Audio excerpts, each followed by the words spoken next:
Right after the Soviet Union collapsed, there was like all these orphans in Russia, Mm-hmm. and there wasn't enough nurses to take care of them. A lot of those orphans went to be adopted in the US, and a lot of those babies turned out to be sociopaths because there was like not enough nurses so they'll cry Yeah. and nobody's like paying attention to them.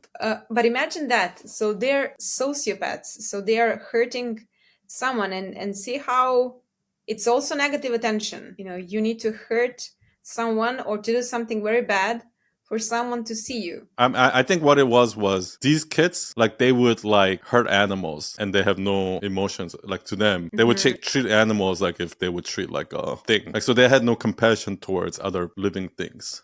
I see. But it wasn't like they were going around trying to hurt people on purpose or anything like that. And yeah, I don't know if you heard this one, but there was this one scientist or psychotherapist, someone who was studying serial killers, like brains of serial killers. And I don't know exactly what it was, but he found this pattern, serial killers or psychopaths like that have this thing. And then he did a experiment in his own lab where he did a brain scan of all the staff members.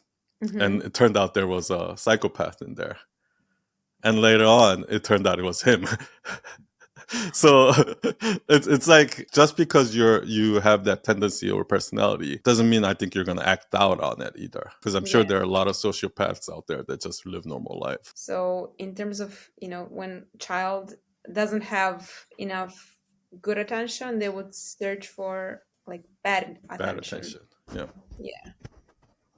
That's where you see those like kids that act out in class. Like, those kids that are like, does something bad on purpose just so that they can get in trouble. Yeah, I mean, this is a way to. It depends from like where they're drawing their attention, because in peer group it's different. Because there's also people that feel like, if you look at like Robin Williams, Jim Carrey, or like some of these comedians, like they constantly feel the need to entertain and make people laugh and they have to be funny, right? That's their identity, and that that's how they get attention, right?